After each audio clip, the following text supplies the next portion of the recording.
Good day po mga bayang karerista. March 13, 2026, Friday at PJCI. Start time at 5:30 PM.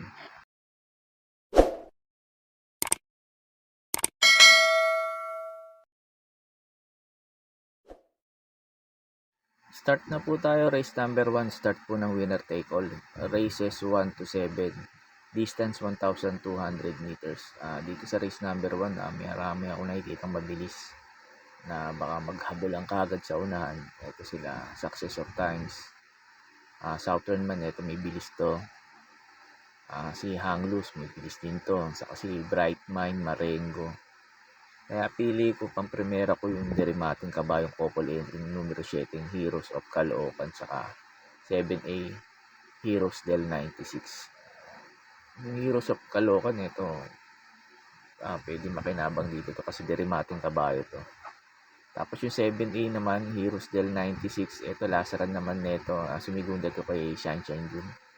Hindi lang maganda si Nalida. Ngayon, cambio hinete, May Alvarez, lasaran neto kay RJC Tabor. Ngayon, tingin ko maganda yung sasalida neto, saka maganda itatakbo kasi May Alvarez na. Kaya tingin ko, malaki chance manalo ngayon neto dito. Itong couple entry na to, Heroes of Caloocan, saka 7A, Heroes del 96. Tapos second choice ko na rin yung couple entry numero 4, Southern Man, saka Hanglus. Southern Man, last run, nag-barrier to. Si Uncle Vines ang kalaban niya din sa barrier. Maganda na rin naman tinakbo nito ni Southern Man. Ayun nga, cambio hinete RC Simasio. Tingin ko maganda itatakbo din nito. Tapos gang ng peso 51. Tingin ko mag-aabang lang din to. Yung Southern Man na to sakaling hindi mauna. Tapos yung 4A naman yung Hang Loose, baka mauna kasi nga last to enter. Baka iuna to. At baka mag-awatan yung dalawa, yung Success of Time saka Bright Mind, at mauna to. Tingin ko malaki chance ang makatapos ng karera to, yung 4A Hang Loose. Kaya po sa race number 1, pang-primera ko po yung couple entry numero 7, Heroes of Caloocan, 7A, Heroes del 96. Tapos second choice ko po, couple entry numero 4, Southern Man, saka 4A Hang Loose. Sa race number 2 na po tayo, start po ng pick 6, races 2 to 7. Distance 1,200 meters.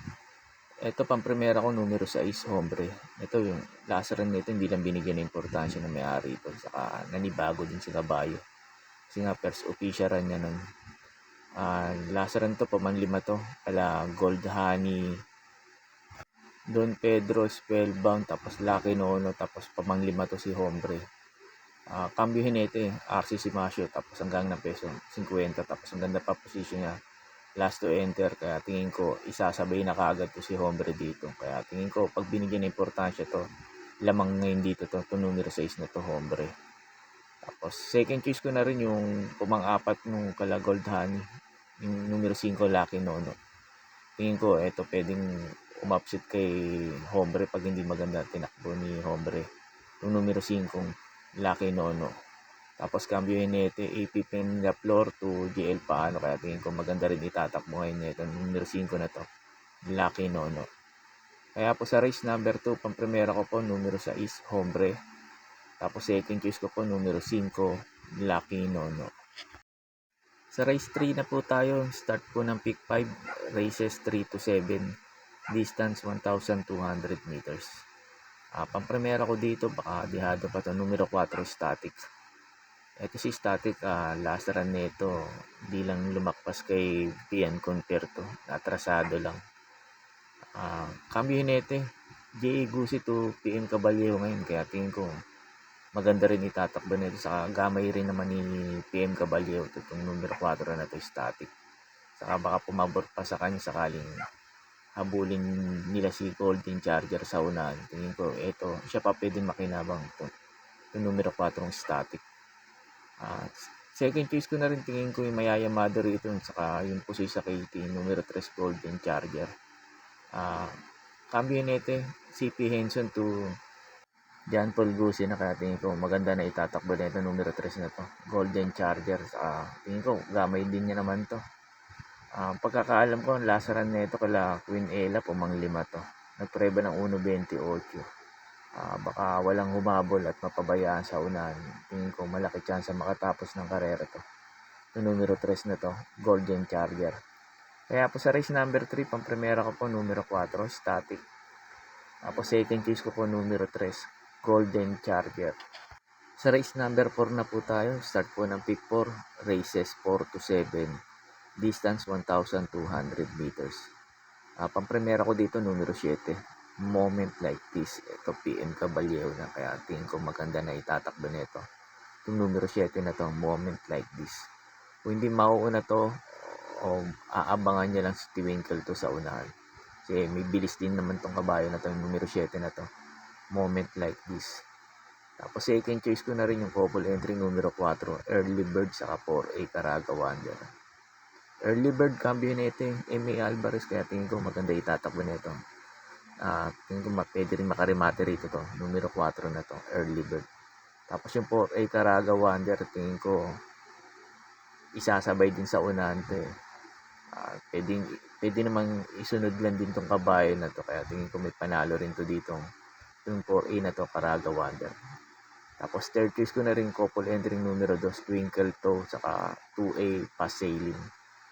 Twinkle Toe, maganda lang isalida at mauna at mapabayaan sa unan. Tingin ko malaki chance makatapos ng karera to, kasi mabilis tong kabayo na to, itong numero 2 na to, Twinkle Toe. Tapos yung 2A naman Pass Sailing, problema lang nito sa lida. Pag maganda sinalida nito, tingin ko malaki rin chance nito manalo rito, itong 2A na to, Pass Sailing. Kaya po sa race number 4, pang-primera ko po numero 7, Moment Like This. Tapos second choice ko po yung couple entry numero 4, Early Bird. Tapos 4A Caraga Wonder. Tapos third choice ko po couple entry numero 2, Twinkle Toe, at 2A Pass Sailing. Sa race 5 na po tayo, sa last DD plus 1, distance 1,200 meters. Dito sa race 5 na to, medyo naguluhan ako dito kasi nga yung couple entry numero 3, Queen Margot, saka 3A Goji ko, baka iayaw ultimo ora na may-ari. Tapos yung numero 6 naman, River South, bawas sinete ngayon, Villegas to BDG Puliencio, kaya medyo naguluhan ako dito. Kaya pag may kursunada po kayo dito, dagdag nyo lang po. Pang-primera ko na rin yung couple entry numero 3, Queen Margot, saka 3A Gojigo. Ito, bigyan lang ulit ng importansya na may-ari ito. Lalo na sa mga tumataya na exotic, pag ito na Yamado, tingin ko baka pwede rin suluhin to eh. Itong couple entry na to, Queen Margot, saka 3A Gojigo. Queen Margot, last run nito, Tumersero to, kay Margot. Tapos si Migunda na si Enfuego. Tapos si Queen Margot na rin ng Tumersero nun. Kaya tingin ko may panalo rin to dito. Yung 3 na to, Queen Margot, baka abangan niya lang si Pincy sa unahan. Tapos yung 3A naman, Gojigo, may bilis din naman to. Basta bigyan na importansya to, tingin ko may panalo rin to dito, yung 3A na to, Gojigo. Tapos second choice ko po yung numero 2, Enfuego. Ito, maganda lang isalida nito. Tingin ko malaki na chance na ito manalo ngayon dito, lalo na konti entry, hindi matatraffic. Tapos basta maganda lang isalida, tingin ko malaki na chance na ito manalo dito, numero 2 na to, Enfuego. Tapos third choice ko po numero 4, Seychelles. Last run nito, medyo maganda na rin itinakbo nito ni Seychelles. Pumangatlo to kay Sega Tulin, tapos nalibunan. Tingin ko may panalo rin to dito, numero 4 na to, Seychelles. Kaya po sa race number 5, pang-primera ko po yung couple entry numero 3, Queen Margot. Tapos 3A Gojigo. Tapos second choice ko po numero 2, Enfuego. Tapos third choice ko po numero 4, Seychelles. Sa race 6 na po tayo, sa last double, distance 1,200 meters. Ito sa mga nagtitipid at kulang sa punan, pwedeng suluhin to numero 3 na to, Amor Mi Amor. Cambio Jinete, MP Alaloma. Tingin ko walang ganong mabilis ngayon. Baka mapabayaan sa unahan to si Amor Mi Amor. Tingin ko malaki chance makatapos ng karera to, itong numero 3 na to, Amor Mi Amor. Last run nito, nakipaglutsahan lang to kay Grand Jackpot. Kaya tersero lang dumating to kala Backpage, tapos may Dad Bogart, mga lawa nun. Tapos siya to Mercero, Amor Mi Amor. Tapos second choice ko na rin yung numero 2 na pumorkas nun, sumigunda yung may Dad Bogart. Kasi baka hindi maganda itakbo ni Amor Mi Amor. Tapos maluot siya ni Primero Soldado sa ni Miss Pinkerton sa unahan. Tingin ko ito pwedeng rumimate. Numero 2, may Dad Bogart. Kaya po sa race number 6, pang primera ko po, numero 3, Amor Mi Amor. Tapos second choice ko po, numero 2, may Dad Bogart. Sa last race na po tayo, sa race number 7. Bago nga pala ako magbigay ng info ko dito sa last race, makikiusap ulit po sana ako sa inyo na sana po mag-subscribe po kayo sa YouTube channel ko at pakitap na rin po yung notification bell para updated kayo tuwing mag-upload ako ng mga infos at videos ko po dito. Arnel Racing Tips, maraming salamat po. Sa last race na po tayo, sa race number 7, sa last forecast, distance 1,200 meters. Dito sa last race, may paratingan, pag may mga kursunada po kayo, idagdag nyo lang po.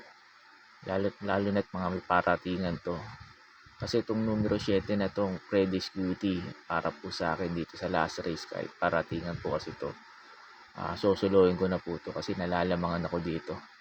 Medyo bumaba ngayon yung laban niya. Last run na ito, kalabihan compare. Hindi lang siya nauna nun. Ngayon, tingin ko wala namang ganong mabilis. Kasing bilis ni Bian compare sa unahan. Kaya tingin ko mauuna dito to kahit nandito sila Tatler Story sa golden area. Kasi mas maganda position niya ngayon, last to enter. Tingin ko wala nang pauunahin ngayon to.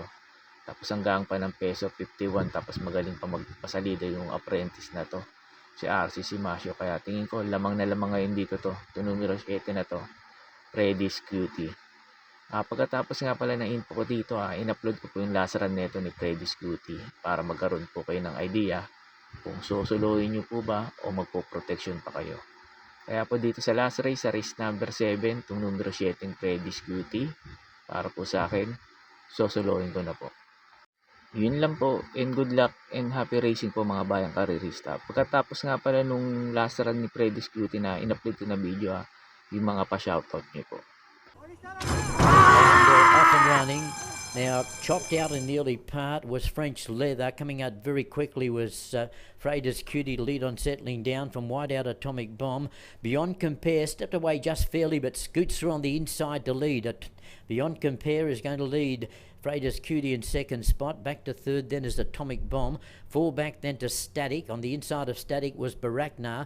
3 or 4 back Archie Holly. And back at the tail of the field is Mr. Von. Around about 800 metres out and Beyond Compare. Favourite strides away. He's got 3 lengths over Freida's Cutie. 5 back then to Static, being hard ridden up in third spot. Then came Atomic Bomb, followed by Baraknar on the back of Atomic Bomb. Creeping a little bit closer, Archie Holly. A long gap then back near the tail of the field to Mr. Von.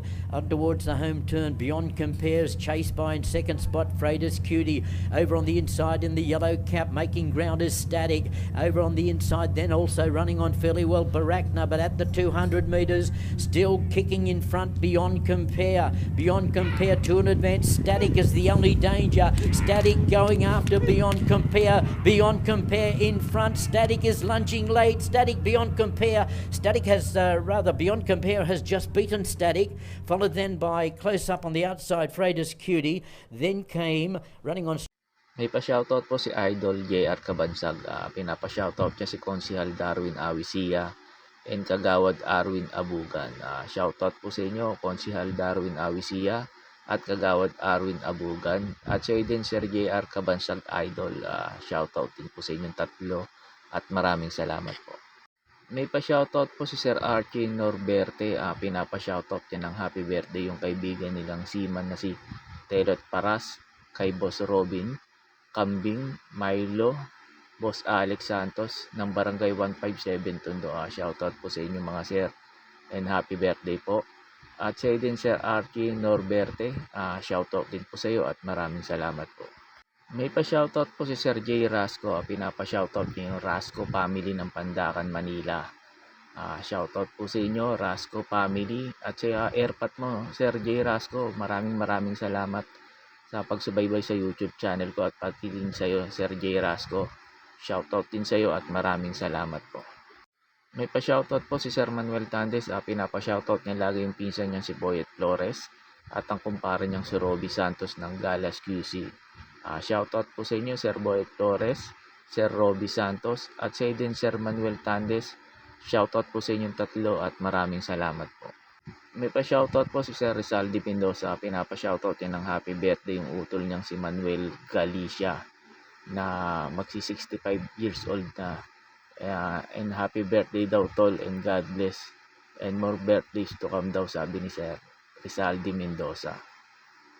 Happy birthday po Sir Manuel Galicia at sa din Sir Rizaldi Mendoza. Shoutout din sa iyo at maraming salamat po. May pa-shoutout po si Sir Romeo Hasmin. Pinapa-shoutout niya si Fernando Cabral at si Amer Quadernal. Shoutout po sa inyo mga sir. At sa din Sir Romeo Hasmin, shoutout din po sa iyo at maraming salamat po. May pa-shoutout po si Sir Alfredo Rodrigo. Pinapa-shoutout niya lahat ng bayang karirista at may pahabol pa siyang shoutout sa mga taga-Alabama, USA. Shoutout po sa inyo dyan, mga taga-Alabama, USA. At sa din Sir Alfredo Rodrigo, shoutout din po sa iyo at maraming salamat po. May pa-shoutout po si Sir Charles Bacababat. Pinapa-shoutout niya lahat ng senior bayang karirista sa may St. Joseph OTB and advance happy birthday sa former school teacher niyang si Miss Badwa na on March 14. Advance happy birthday po Miss Badwa at shoutout din sa iyo Sir Charles Bacababat at maraming salamat po. Shoutout po sa inyo Madam Angeline Raso. Madam Angeline Raso, shoutout po sa iyo at maraming salamat po. Shoutout po sa inyo Sir Jomar Dulay. Sir Jomar Dulay, shoutout po sa iyo at maraming salamat po.